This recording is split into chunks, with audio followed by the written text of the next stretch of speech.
Hello बच्चों, मेरा नाम है वीएस राठौर और ये है आपका अपना चैनल राठौर क्लासेस।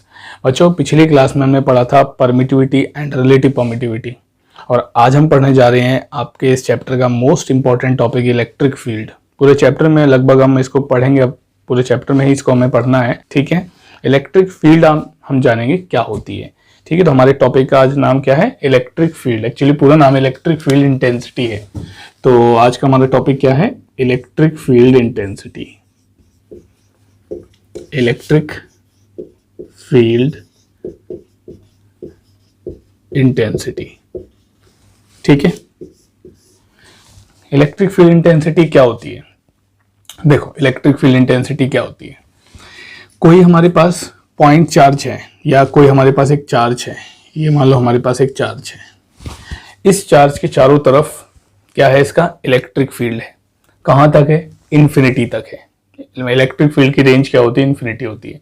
तो ये हमारे पास एक चार्ज है, इसका चारों तरफ क्या है? इलेक्ट्रिक फील्ड है। अच्छा, अब इलेक्ट्रिक फील्ड के अंदर हमें इलेक्ट्रिक फील्ड इंटेंसिटी पता करनी है, क्या होती है? तो इलेक्ट्रिक फील्ड इंटेंसिटी पता करने के लिए हमें इस इलेक्ट्रिक फील्ड में, इस चार्ज के चारों तरफ जो इलेक्ट्रिक फील्ड है, वहां पे हम किसी पॉइंट पर एक टेस्ट चार्ज प्लेस करते हैं। टेस्ट चार्ज एक बहुत ही छोटा सा मैग्नीट्यूड का चार्ज। इस सोर्स चार्ज के रेस्पेक्ट में इस टेस्ट चार्ज का जो वैल्यू है ये बहुत ही छोटा है, ना के बराबर है इसका। ठीक है, तो अभी बताऊंगा इसका रीजन क्या होता है। तो हमने यहाँ पे टेस्ट चार्ज प्लेस कर दिया इलेक्ट्रिक फील्ड के अंदर, कहीं पर भी, जिस पॉइंट का हमें इलेक्ट्रिक फील्ड इंटेंसिटी पता करना है। ठीक है जी, कोई दिक्कत यहाँ तक? अच्छा, अब ये सोर्स चार्ज इस टेस्ट चार्ज पर जो फोर्स लगाएगा, अच्छा टेस्ट चार्ज हमेशा, ये हाइपोथेसिस है, टेस्ट चार्ज ऑलवेज पॉजिटिव होना चाहिए। ये पॉजिटिव नेगेटिव कैसा भी हो सकता है। तो ये इस पे कैसा फोर्स लगाएगा? अगर ये ऑब्वियसली ये पॉजिटिव है तो ये रिपल्सिव फोर्स लगाएगा, ये नेगेटिव है तो अट्रैक्टिव फोर्स लगाएगा। तो अभी हम इसको पॉजिटिव मान के चल रहे हैं। ठीक है, तो ये पॉजिटिव फोर्स, ये रिपल्सिव फोर्स लगा रहा है और जो ये फोर्स लग रहा है इस टेस्ट चार्ज के यूनिट मैग्नीट्यूड पर, यानी 1 कूलम टेस्ट चार्ज पर सोर्स चार्ज के द्वारा किसी पॉइंट पर जो फोर्स लगती है उस फोर्स को ही क्या बोलते हैं? Electric field intensity. तो इलेक्ट्रिक फील्ड इंटेंसिटी का कॉन्सेप्ट क्लियर हुआ। सोर्स चार्ज के द्वारा इलेक्ट्रिक फील्ड में किसी भी पॉइंट पर टेस्ट चार्ज के यूनिट मैग्नीट्यूड पर, यानी 1 कूलम चार्ज पर जितना फोर्स लगता है उस फोर्स को बोलते हैं इलेक्ट्रिक फील्ड इंटेंसिटी। तो ये था इलेक्ट्रिक फील्ड इंटेंसिटी का डेफिनेशन। इसकी मैं डेफिनेशन लिख देता हूं एक बार। What is electric field intensity? It is force acting on unit positive test charge at any point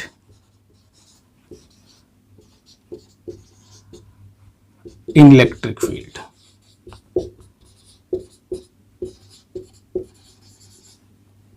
ठीक है, इलेक्ट्रिक फील्ड के अंदर किसी पॉइंट पर टेस्ट चार्ज जो पॉजिटिव है उसके यूनिट मैग्नीट्यूड पर जो फोर्स लगती है उसी को बोलते हैं इलेक्ट्रिक फील्ड इंटेंसिटी। और कंडीशन ध्यान रखना, हमारा टेस्ट चार्ज का मैग्नीट्यूड काफी छोटा होना चाहिए। ठीक है, इसका कंडीशन बता दूं कि आपका जो Q0 है शुड बी, आपकी बुक्स में, आपकी एनसीईआरटी बुक्स में लिखा हुआ है कि जो हमारा Q0 है वो वेनिशिंगली स्मॉल होना चाहिए। वर्ड है वेनिशिंगली, तो वो हम भी लिख लेते हैं Q0 शुड बी वेनिशिंगली स्मॉल, मतलब बहुत ही कम।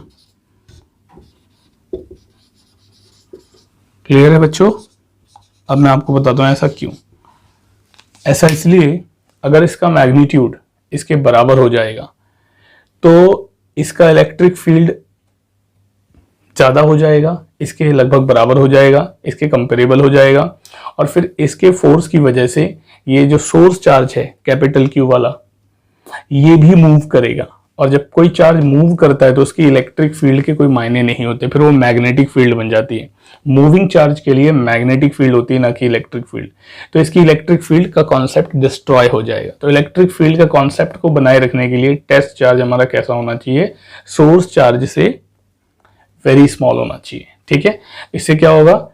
अब इसकी जो इलेक्ट्रिक फील्ड है खुद की, वो ना के बराबर है ना। अब इस पे जो फोर्स लगेगा, इस पे जो ये फोर्स लगाएगा उसके इफेक्ट से ये मूव करेगा, ना कि ये मूव करेगा। तो मोशन में ये रहेगा, ना कि ये रहेगा, इसलिए हमारा टेस्ट चार्ज मैग्नीट्यूड में बहुत छोटा होना चाहिए। ठीक है, अब इसके फॉर्मूले की बात कर लेते हैं। तो डेफिनेशन के अकॉर्डिंग हमारा इलेक्ट्रिक फील्ड इंटेंसिटी का फॉर्मूला क्या बनेगा, E vector is equal to F vector upon में Q नॉट, ये इसका फॉर्मूला बनेगा। कभी कभी फॉर्मूले के साथ में हम लिमिट लगा देते हैं,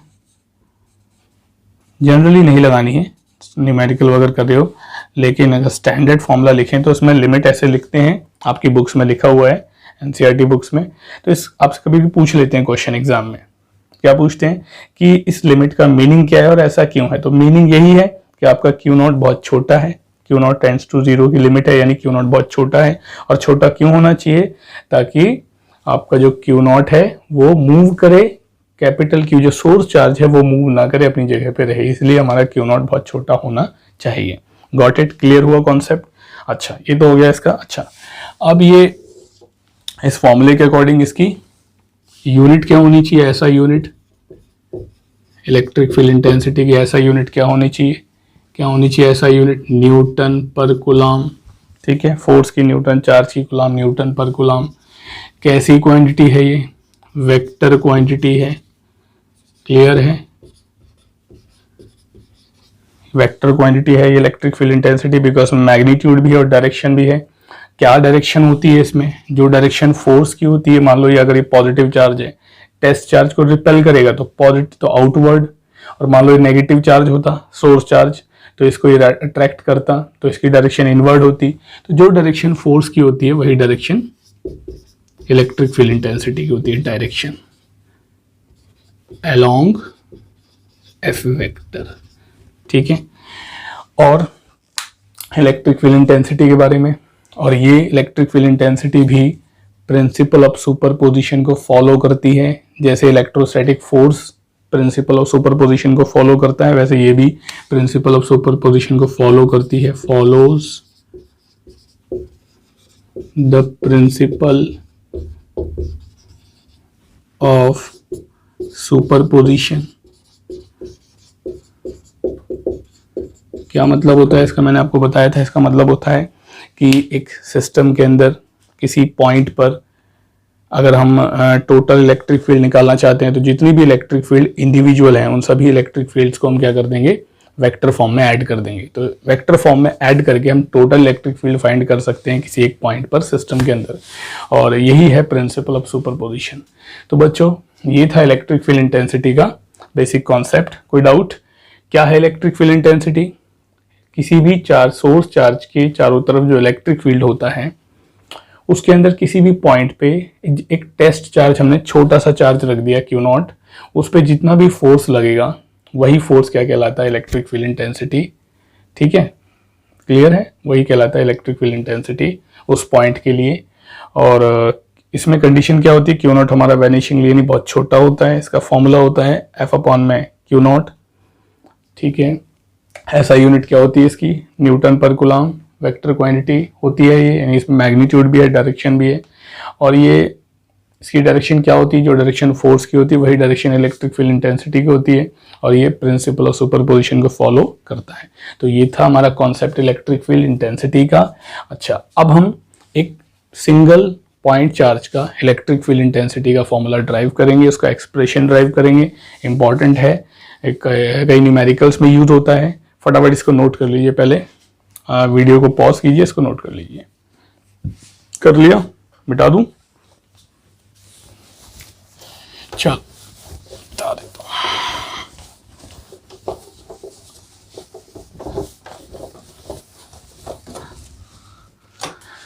अच्छा, अब हमें एक एक्सप्रेशन ड्राइव करना है।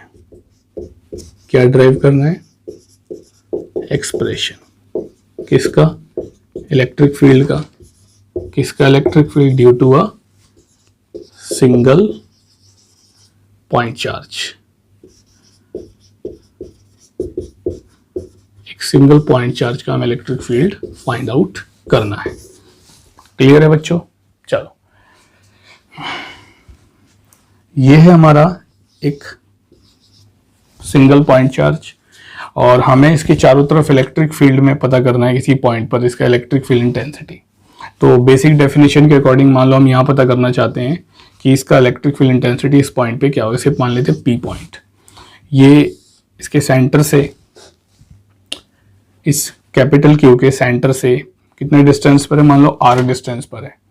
तो मुझे पता करना है इस पी पॉइंट पर इस कैपिटल क्यू चार्ज का इलेक्ट्रिक फील्ड इंटेंसिटी। तो यहाँ पे क्या प्लेस करेंगे पी पॉइंट पर, क्यू नॉट, टेस्ट चार्ज, छोटा सा मैग्नीट्यूड वाला चार्ज। ठीक है, अब मैंने ये पॉजिटिव लिया हुआ है, कैपिटल क्यू जो सोर्स चार्ज लिया हुआ है वो पॉजिटिव लिया हुआ है। ठीक है भाई, तो अब ये जो कैपिटल क्यू है ये क्यू नॉट पे जो फोर्स लगाएगा, अब क्योंकि मैंने पॉजिटिव लिया हुआ है, टेस्ट चार्ज होता ही है पॉजिटिव, यानी फोर्स लगेगा आपका आउटवर्ड। तो अब बेसिक डेफिनेशन के अकॉर्डिंग हमें एफ पता कर लेंगे, उसको क्यू नॉट से डिवाइड कर देंगे और हमारा इलेक्ट्रिक फील्ड इंटेंसिटी इस कैपिटल क्यू का इस पी पॉइंट के लिए आ जाएगा। तो फ्रॉम डेफिनेशन के अकॉर्डिंग हमारा E का फॉर्मूला क्या होता है, F अपॉन में क्यू नॉट। ठीक है, अब हम सबसे पहले F का वैल्यू निकाल लेते हैं। F क्या है, force on q naught by capital q. तो कूलॉम्स लॉ के अकॉर्डिंग ये फोर्स अगर हम निकालें तो निकाल सकते हैं। कैसे निकालेंगे, फॉर्मूला कूलॉम्स लॉ का K Q1 की जगह हम ले लेते हैं कैपिटल Q इंटू Q2 की जगह ले लेते हैं क्यू नॉट अपॉन में डिस्टेंस का स्क्वायर। तो दोनों के बीच में डिस्टेंस कितना है, R का स्क्वायर। इसे मान लेते हैं इक्वेशन 2। कोई डाउट यहाँ तक, बहुत बढ़िया। अब इक्वेशन 2 को इक्वेशन 1 में पुट कर देते हैं। Putting equation 2 in equation 1। ठीक है, इक्वेशन 2 को इक्वेशन 1 में रख देते हैं। तो E is equal to F की जगह K क्यू नॉट अपॉन में R स्क्वायर अपॉन में, ये हमने F का वैल्यू रखा, और अपॉन में क्यू नॉट से क्यू नॉट कैंसिल। ये आपका इलेक्ट्रिक फील्ड का फॉर्मूला आ गया K अपॉन में R स्क्वायर। ठीक है, ये हमारा इलेक्ट्रिक फील्ड इंटेंसिटी का फॉर्मूला आ गया एक सिंगल पॉइंट चार्ज के लिए। साफ क्लियर है इस फॉर्मूले में कि जो हमारा E है वो Q के डायरेक्टली प्रोपोर्शनल है और R स्क्वायर के इनवर्सली प्रोपोर्शनल है। यानी Q और E में अगर ग्राफ बनाए तो x एक्सिस पे ले लेते हैं Q और y एक्सिस पे ले लेते हैं E, तो आपका ग्राफ ऐसा रहेगा। लेकिन ध्यान रखना उसमें R सेम रखना पड़ेगा। R कांस्टेंट रखेंगे तो K तो है ही कांस्टेंट, R भी कांस्टेंट कर दें तो E और Q में ग्राफ ऐसा बनेगा। और अगर E और R में ग्राफ बनाए तो, क्योंकि E और R स्क्वायर इनवर्सली प्रोपोर्शनल है, तो ग्राफ ऐसा बनेगा, एक्सपोनेंशियल ग्राफ बनेगा। ठीक है, अच्छा, अगर हम एग्जाम में कभी कभी 1/r स्क्वायर के बीच में ग्राफ आ जाता है, E और 1/r स्क्वायर, तो E और 1/r स्क्वायर को देखें तो डायरेक्टली प्रोपोर्शनल है, तो ग्राफ ऐसा बनेगा। और देखना पड़ेगा एग्जाम में E और R के बीच का ग्राफ है या E और 1/r के बीच, R स्क्वायर के बीच का है। ठीक है, ऐसे ग्राफ भी एग्जाम में पूछ लिए जाते हैं। तो ये था हमारा इलेक्ट्रिक फील्ड इंटेंसिटी का फॉर्मूला। कोई डाउट इस कॉन्सेप्ट में इलेक्ट्रिक फील्ड इंटेंसिटी के फॉर्मूले में? तो आज हमने पढ़ा इलेक्ट्रिक फील्ड का बेसिक इंट्रोडक्शन। बच्चों, अब हम अगला टॉपिक पढ़ेंगे अगले वीडियो में। तब तक के लिए थैंक यू, बाय बाय।